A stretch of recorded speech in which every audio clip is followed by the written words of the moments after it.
इसरो ने एक बार फिर से इतिहास रच दिया है। गगनयान मिशन से पहले ऐसा धमाका हुआ जिसने पूरी दुनिया का ध्यान भारत पर खींच दिया है।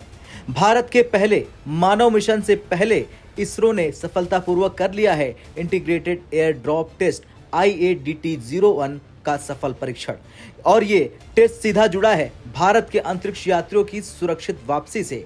आज की इस वीडियो में हम आपको पूरी डिटेल में बताएंगे आखिर ये टेस्ट था क्या, क्यों इतना अहम है और कैसे ये बना देगा भारत को दुनिया का चौथा देश जो अपने दम पर इंसानों को अंतरिक्ष में भेज सकेगा। सबसे पहले जान लेते हैं कि गगनयान मिशन क्या है। गगनयान मिशन भारत का सबसे बड़ा और महत्वाकांक्षी अंतरिक्ष कार्यक्रम है। इसके तहत भारत पहली बार इंसानों को अंतरिक्ष में भेजने की तैयारी कर रहा। 2025 के दिसंबर में पहला अनमैन्ड यानी कि बिना इंसान वाला मिशन लॉन्च होगा। इसके बाद 2028 में असली क्रू मिशन होगा जिसमें 3 भारतीय अंतरिक्ष यात्री 400 किलोमीटर की ऊंचाई पर 3 दिन तक अंतरिक्ष में रहेंगे और सुरक्षित धरती पर लौटेंगे।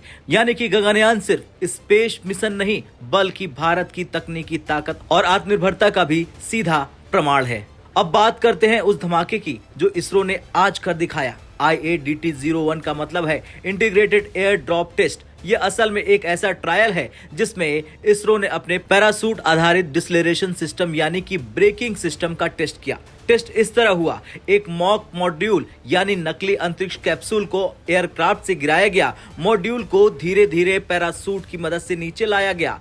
पहले एक्सटेंशन पैरासूट निकला, फिर ड्रोग एक्टिवेट हुआ और आखिर में मुख्य पैरासूट खुल गया। इस पूरे सीक्वेंस में हमें दिखाया गया कि हमारा सिस्टम 100% काम कर रहा। यानी जब भविष्य में भारत के अंतरिक्ष यात्री अंतरिक्ष से वापस लौटेंगे तो ये पैरासूट उनकी लाइफलाइन साबित होगा। चलिए जानते हैं क्यों है ये टेस्ट इतना जरूरी। दरअसल आप सोच रहे होंगे कि आखिर पैरासूट का इतना बड़ा टेस्ट क्यों। दरअसल जब स्पेसक्राफ्ट 400 किलोमीटर ऊंचाई से धरती पर वापस आता है तो वो 25,000 किलोमीटर प्रति घंटे की स्पीड से एंटर करता है। इतनी तेज स्पीड से धीरे धीरे कम करना बेहद मुश्किल काम है। यहाँ पैरासूट काम आता है जो मॉड्यूल की स्पीड को कंट्रोल तरीके से कम करता है। अगर पैरासूट फेल हो जाए तो मिशन और अंतरिक्ष यात्रियों की जान दोनों खतरे में पड़ सकती है। यानी ये टेस्ट दिखाता है कि इसरो अब इंसानों की सुरक्षित वापसी की दिशा में बड़ा कदम उठा चुका है।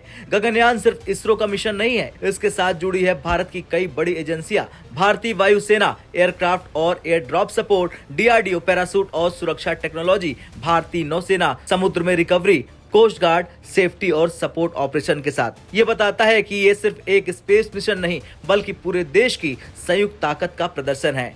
IADT-01 के बाद इसरो अब और बड़े टेस्ट करने वाला है। पैरासूट के और कई वैलिडेशन, पैड अबाउट टेस्ट यानी कि अगर लॉन्च के वक्त कोई गड़बड़ हो जाए तो अंतरिक्ष यात्री सुरक्षित बाहर निकल सके, समुद्र में रिकवरी रिहर्सल ताकि लैंडिंग के बाद मॉड्यूल को तुरंत सुरक्षित निकाला जा सके। इन सब के बाद दिसंबर 2025 में अनमैन्ड मिशन लॉन्च होगा। ये ड्राई रन होगा, उसके बाद ही असली मानव मिशन की ग्रीन सिग्नल मिलेगी। दुनिया में अब तक सिर्फ 3 देश ही अपने दम पर इंसानों को अंतरिक्ष में भेज पाए हैं, रूस, अमेरिका और चीन। अब भारत बनेगा चौथा देश। इसका मतलब है कि भारत की गिनती स्पेस सुपर पावर में होगी। टेक्नोलॉजी और डिफेंस में भारत की पकड़ मजबूत होगी और सबसे जरूरी, ये करोड़ों भारतीयों के लिए गर्व का पल होगा। इसरो का ये IADT-01 टेस्ट गगनयान मिशन के लिए एक मील का पत्थर है। अब भारत पहले से कहीं ज्यादा करीब है अपने अंतरिक्ष यात्रियों को सुरक्षित भेजने और लाने के सपने के लिए। आपको क्या लगता है, क्या 2028 में भारत अपने पहले इंसानों को अंतरिक्ष में भेजकर इतिहास रचेगा? हाँ या ना में कमेंट कर जरूर बताएं। जय हिंद।